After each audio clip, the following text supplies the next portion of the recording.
Hello, hello, hello, and welcome to the Enrich Your Business Circle. Yet again, another episode where we will spotlight inspiring entrepreneurs and leaders who are refining success on their own terms.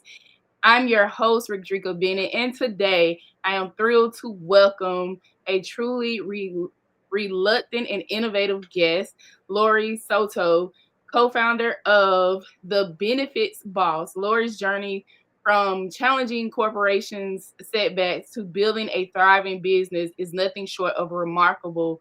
Lore, thank you for joining us and welcome again.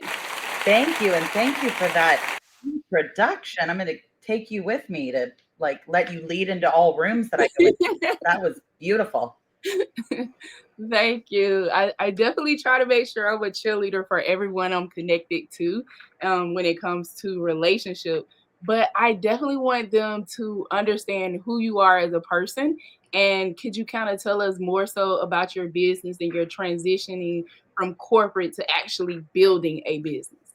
Yeah. So I am a big believer that the universe is always like conspiring in our favor. I really do believe that. And I think sometimes we get in our own way, like we Mm, are the ones that are holding ourselves back. And I think that was me all of my adult life. Like I was working, grinding for other people to mhm. like have success. And I'm kind of one of those people, like my Achilles heel and my superpower are that I will work something over and over and over again until I become the best at it, which Mhm. is fantastic when it's making other people money, but like it's making other people money. So like it only made sense to do it for myself. But I definitely had my hand forced a couple times into the next step of my journey. So like the first time from corporate retail, getting Mhm. pushed out of that and then kind of accidentally falling into this insurance thing and then working for a company there, meeting some savory characters. That's how I will describe them. And then getting pushed out of that so that I would have to be forced to go do my own thing. And now I know I'm exactly where I should be. But it took a lot of like challenges, a lot of grit, a lot of faith in like what the bigger, purpose was for me. So it's been quite a journey. Awesome. I definitely understand. I think in the business, many entrepreneurs have that kind of a Achilles heel, especially when we're developing our offer and wanting to present it to other people. Because typically we're always saying it has to be perfect before we release it. But the reality of it is we just need to release it and get feedback so we can make it perfect. And I think that that's really big when you're looking to kind of redefine success on your own terms. And for entrepreneurs who kind of feel pressured by matrix and um, from day to day, what does it look like when you're defining things on your own terms and making business decisions? It's so fantastic. Like there's never a dull moment. Like I'm super grateful for the journey that I'm on right now.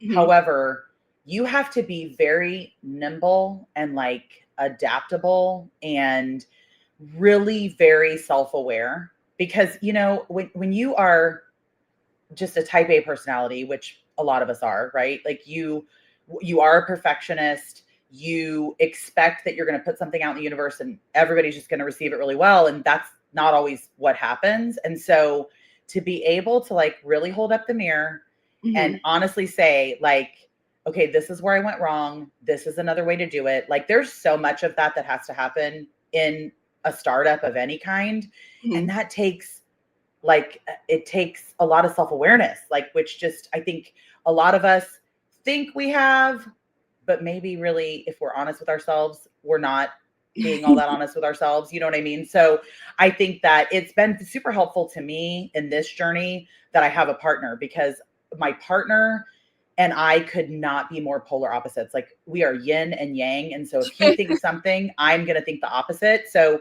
the way that that's helped us is because we're really good at compromise.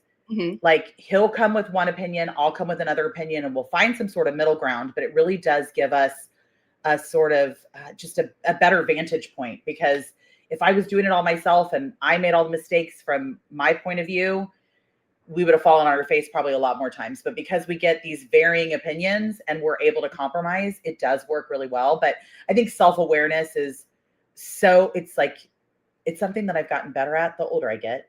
But you have to really make a concerted effort to do it, because none of us want to admit that we're wrong or that our first instinct wasn't the right instinct. So it's a journey for sure. It's, yeah.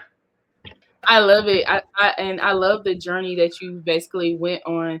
But I also love the fact that you're highlighting that you can identify where your balance is in your business, because many people don't have balance in their business. And when it lacks balance, a lot of them are stuck in employee mindset and not entrepreneur mindset. And with that balance, you can tell that you're not in that corporate employee mindset, but you're more so in that entrepreneur not mindset. So with that, what is like the biggest mindset shift or skill shift that you had to take on in order to kind of create that balance? Yeah, for sure. So the really what, and it almost took me out at the beginning of my insurance career, because all of a Mhm. sudden I really was working for myself. I'd never really been in that position before, and I'm a Leo. I like to win. So like, if you give me the goal, I'm going to go get it. Like, I will figure out how to get there, but you tell me what you want, I got you. But all of a sudden, as an entrepreneur, I had to decide what good looked like, define the goals for myself. Like, there wasn't anyone to do that for me. And that was so challenging for me, because in the beginning, I was doing really well, but I had no point of reference. So I would like go to my leader at the time and I was like, I'm terrible at this. I'm going to fail. My family's going to be homeless. I got to figure out something to do. And he's Mhm. like, I don't even know how to help you. Like, you're doing really well. I've never had someone in my on my team that was doing well, thought they weren't. I don't know what to tell you. So I had to go figure out, like, what is the problem? Everybody else says you're doing well. You don't feel like you are. And it's because I hadn't yet defined what good looked like and what my goals were. I was used to that stuff being handed to me. And Mhm. now all of a sudden, like, I was the one, right? And so until I put pen to paper and put science behind like what the goal was, and this is ongoing, right? Because the goal, once I started, was is very different than the goals like what they are today.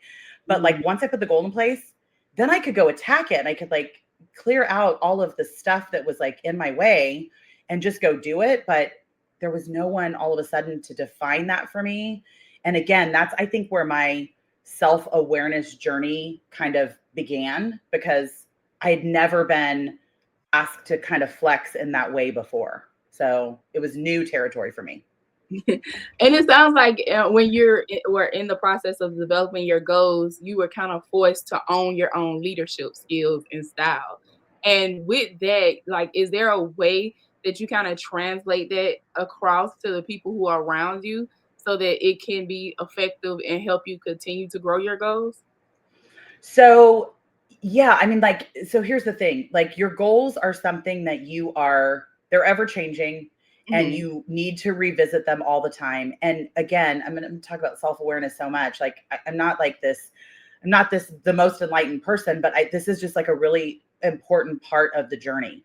Like, Hmm. you can either be really honest with yourself about where you're winning and where you're falling short, or you got to find someone in your life who's really going to tell you the real, right? Because like, if you don't have, and most people like, and sometimes it's option B first, like, you got to have the person that'll kind of say, okay, but that was a little off, like maybe that wasn't the right, maybe what if you did it this way. Like, you got to either have that soundboard, and some of us need that in the beginning, and then you want to try to develop that yourself, because it's easier if you can really reflect and say, okay, I was better when I did this, and this is where I misstepped and whatever. But ultimately, like, the goals are constantly shifting. So where once upon a time it was just what it was going to be to make me successful, and now I have all of these people in my employ and in our agency, and like, so it's all, taking their goals into account, and how does that affect what I'm doing, and like managing the whole, it's fun, it's exciting, it's intense, it's a constant work in progress. Hmm. But I think you've got to have counsel, you got to have people that understand where you're at, they understand you as a person, they're able to tell you without you getting offended what the real feedback is. And you've got to be able to like set time aside and self-reflect so you can make those changes yourself as well. It's a constant ongoing cycle. Yeah, and I definitely agree that when as an entrepreneur, you're always going through a cycle. And I sometimes I feel like you go through a different cycle every quarter when it comes to your goals, because each quarter the way you tackle your goals can be different based off of the results you actually got during that quarter. And a lot of people don't realize that even though you have a goal in mind, we do have to give ourselves grace of actually knowing that it doesn't have to be concrete on the way we reach that goal. And Totally. that's the thing that I think many of us as entrepreneurs kind of fall short on, and finding like where that gap is so that we can actually continue to really just be true to our authentic selves while growing as entrepreneurs. So I want to kind of transition and talk about more of the authentic self, and what do you think that as entrepreneurs, as business owners, or as people who are even trying to level up in their careers, what do you think they need to do in order to really tap into like that unstoppable drive? Well, so I think first and foremost, you will find an unstoppable drive when you really find a passion for what you're doing. Like, Hmm. I feel I like to win. I've already said that. Part of the disconnect for me with the first company that I worked for within insurance before I moved off to being on our own, um, part of the conflict there was that their morals oftentimes didn't line up with mine. And insurance is one of these industries where it can be very lucrative. Like, Hmm. that's not a secret. You can make a lot of money in insurance. But I think that it's gotten such a bad rap because a lot of these people aren't doing it with like the right heart. So they're out to just make money, not to help the client. I Hmm. was coming from a place where I believe, and it has proven thus in my career, that if you do the right thing by people and you work really hard, it'll work itself out. So I found a way to be really successful in my industry, but also not compromise who I am. And so that was like a lot of the conflict when I was at that company, is that they didn't have the same morality. I felt like I was maybe a little bit selling my soul to the devil, like just, in the environment that I was in. And so that can really start to weigh on you, and it will weigh on you mentally, emotionally, physically. And for me, I truly believe with all of my being, I was diagnosed with breast cancer in 2023. And I'm great now, like everything's good, but I did go through it, and I fully believe it was a result. It was like my final step of breaking free from that toxic environment, because I believe that that toxicity showed up in my life in a breast Hmm. cancer. Like I said, the universe conspiring in our favor. The universe was like, look, lady, if you're not going to listen to all of the signs that you should not be here, then we're going to give you something that you have to listen. You cannot ignore. And so it showed up for me in that way. And so that's my first caution to anyone who feels like they are in an environment where, if you trust your gut, like, at this point in my life, my gut is almost never wrong. Like, if somebody's good, I know they're good right away. If somebody's not good, I know they're not good right away. Never like compromise yourself in that way, because it will manifest, it will show up some other way in your life and wreak havoc. Right. And so, like, listen to your gut, be true to yourself, define like who you are. I think I was also at an age where, like, you get to your 40s and like you less care about what anybody thinks. You're really kind of living for you and the people in your small circle. And so I really could like draw a line in the sand, say, this is who I am. This is what we're going to do. This is how I'm going to do it. I'm going to do it with integrity, and we're going to do it different. We're going to disrupt the industry because we're not going to do it in this sleazy way that everybody else is doing it. And it has been the biggest blessing. But you got to be mindful of it, and you got to decide who you are, and then you got to draw a line in the sand, and it's like a line that you will not compromise on, because there are always going to be things in business and Mhm. probably in all of life that are going to come and try to like test your faith and your willpower and like going to try to push you into into another path. You got to be like very strong in your resolve so that you're not skewed and don't have to compromise who you are along the way. I love it, and especially when it comes to, like, with your faith, regardless of what faith you're in, when you're trying to manifest something into your life, you can be plucked out of situations so that you can grow and be planted in another situation. So you just have to be in a space of silence to see what it is that's going on in your surroundings, because sometimes you're moving so fast that you don't notice the things that are going around you that are really hindering you from growth.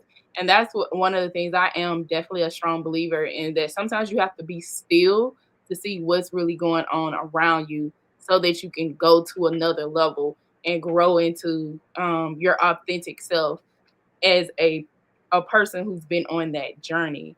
And I guess I would ask you, like, for those who are faith-based entrepreneurs, how do you allow your personal faith to really kind of help you with your decision making process? I mean, it like it's not a whipped up thing, right? It's like be a good human.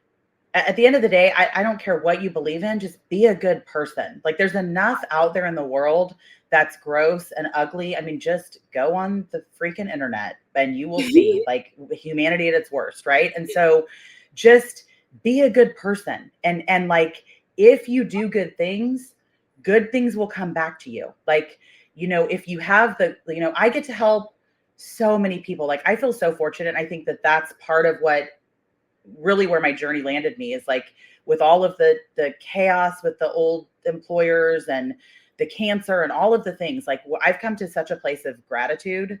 And if you live your world grateful for all of your blessings, because I promise you, whatever your circumstances are, there is someone who would kill to have your circumstances. So like if you can have a mindset of gratitude in all the things that you do, Right. you're gonna do good things, right? Like you're gonna be a good person. And ultimately, like that's it. Like I say to my kids daily when they get out of the car, when I drop them off at school, I'll say, goodbye, I love you, make good choices. And Mhm. that for us is like it's all of it. Like and then when they come home, did you make good choices today? Well, tell me about it. Well, what went on in your day? And it's like in your human interaction, just be a freaking good person. Like regardless of faith, whatever, believe in something, like whatever you want to believe in, but be a good person, be kind. There's enough of other people tackling the other side of it in the world. So be a be a happy addition to the planet. I love it. And it kind of seems like that's like a mental framework that you're embedding in yourself and into your kids. But could you possibly share like one or two practical habits that you do to really maintain like a positive mindset while you're on your entrepreneur journey when things get tough? Yeah, for sure. I mean, again, self-awareness, like for me, I know because I can get, my world runs so fast. I mean, you Mhm. know, two kids at home, a business, three dogs. I don't know what I was doing there. I went one too far for sure. But like so much going on. And I work, during open enrollment. I'm on the phone with clients from 8 in the morning until sometimes 9 o'clock at night, usually 9 o'clock at night. So like there's so much that happens. And during that day, during those days, you're gonna find times when you are cross or you kind of are tired or you're not right or whatever.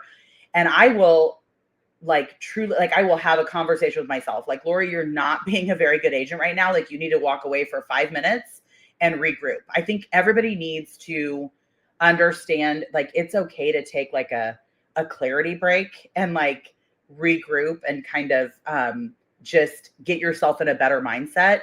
But like Mhm. even corny little things that don't even seem like they're that big a deal. Like if I start to feel myself go really sideways, I'll like try to name the things that I'm grateful for. Like try to name 5 things that I'm grateful for because there's a list of them, or start your day that way. So I do a lot of like that kind of work to try to like affect my mindset in the morning and start the day right. I also had someone say to me, because I tend, I'm like every other like middle-aged suburban mom, right? I listen to like a lot of murder podcasts and like true crime stuff. And I had a friend say to me that her daughter pointed out to her, like, Mom, you may not want to start your day that way. And I was like, that's so freaking true. Like, why am I listening to this while I'm getting ready? What is that doing for my mindset? So I think you have to be very cognizant of like everything that's coming at you. Like, what is your feed giving you? What's Netflix suggesting? Like, who are the people that you surround yourself with? I think you have to really have the mindset stuff at all facets. You have to be very in tune with, okay, that's not a good person for me. Like they're so negative. Everything that comes out of their mouth is negative. I can't be around that. And so I'm constantly trying to like keep the mindset stuff. And then the other tip is like, I don't drink, I don't do drugs. Like I'm really vanilla. Like I don't really do anything. I'm home a lot, but I just don't like to feel bad, especially like at this second chance that I've been given at life. I feel like I want to be mindful of that and respectful of that. And not everybody gets that chance. So I'm very grateful. So I try to get a really appropriate amount of sleep, and I try to put good things into my body, and just like all of the physical parts of it too are so important. And I'm just so much more aware of it after the journey that I went on with my breast cancer. So mind, body, and then like again, the rest of like you give it a good foundation and the rest of it's gonna work out. So pretty I simple, I love think. it. And I definitely agree. One of my biggest things that I do is I try to find like a motivating moment in the morning times. So I have this habit of watching like these Chinese sitcoms where people are at a bad state or place, and then throughout by the end of the sitcom they basically turn their lives around to either become a powerful business person or Oh find wow. or things like that. So I spend time meditating, but then I watch like one of those 30-minute sitcoms just to see that there is value in there and motivating that people can change what something negative into a positive before I For kind of sure. start my day. That's one of my little go-to things that I Life really hacks. yeah, I've gotten it so that I know that sometimes those sitcoms are like 2 hours long, so I'll chop it up and be like, "I'm just gonna watch it to this amount," and then watch the other part of it the next day. But that's one of my biggest go-tos to just start my day on a positive day. And then if I feel like it's shifting and things are getting bad, of course I do have my affirmations, or I'll just go and continue to watch an episode for like 10 minutes to reset my mind and then come back to what I'm doing for that day. So I definitely Yeah, love I even have like constantly, Alexa's playing music in the background, and I even really tried to like look at what I was listening to, because I tend to like just be like a 90s hip hop rap, like that's definitely a favorite, and but it's Mhm. not the most positive information that I could be putting into my brain. So like, even the music that I'm listening to, like I will sometimes put on classical, probably not as often, but like a Taylor Swift, it's hard to have a Taylor Swift like shuffle and anything really be negative or like, really violent or whatever. So even like what I'm consuming in the background, like I just try to be very mindful of it, because Mhm. it really does all show up in some way or another in your day to day. It's crazy. Yeah, because I have gotten more so started shifting to like the instrumental versions of music. So I definitely agree because I love R&B and rap and things like that. But then I was like the beat and the music is good, but sometimes it's not the when if you're engulfing all of those words, they may Totally. not be right for you in that moment. So I have like this instrumental playlist that I use on YouTube that I have playing in the background oftentimes, or I'll have like my gym mix that I'll play like if I'm trying to just get some type of energy for that moment, and then I'll turn it off.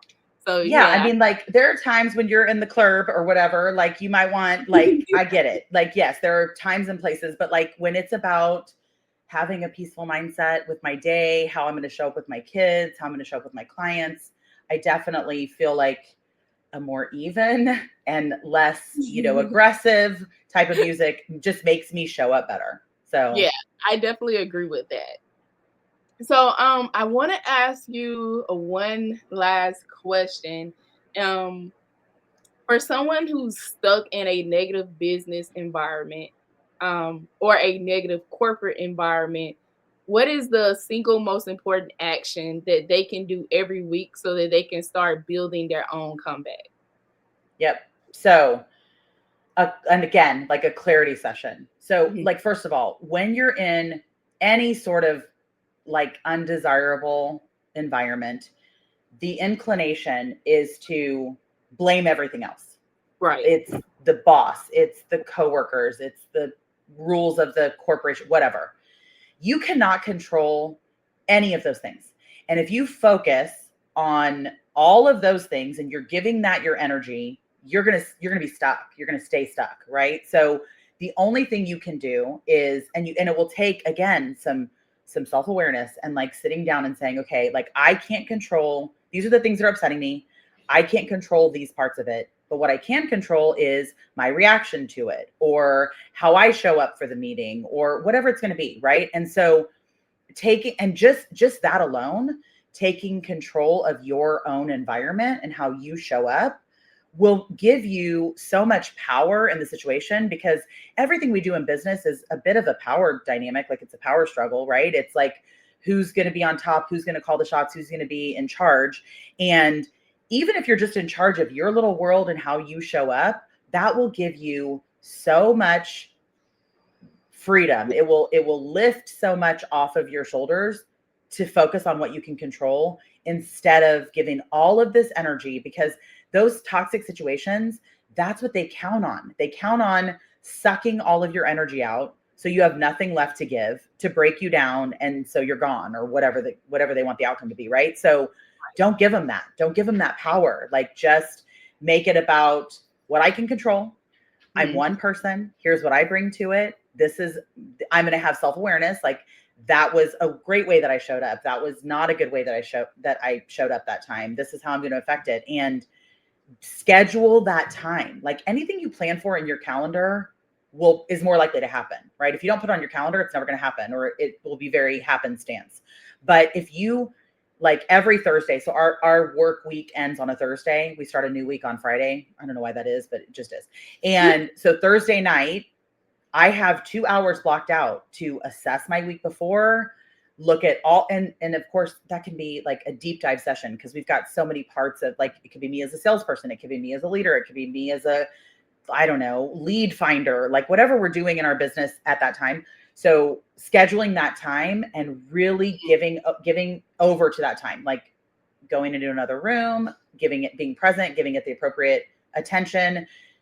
That has been like it's a game changer for me. Like just to have those moments of clarity so that you can keep yourself right even though there's all the chaos happening around you. Mm. And so, Laura, could you share with how the listeners can connect with you? Yeah, of course. So, so many ways to get a hold of me. So, of course, the benefits boss. But if you want to connect with me specifically, you can go to connect with Lori. Now, my name is not a normal Lori; it's Lore. So we can talk about that when we connect. But it's connect with Lori Lore.com. Schedule a time. I'm always looking for friends and networking and business partners. So I would love to connect with anybody who wants to. Awesome. And I want to again thank you for being on the show on today. And for those who are watching on YouTube live, you will see connectwithlori.com at the bottom of the screen. And for those who are listening via podcast, you will see it in the show notes.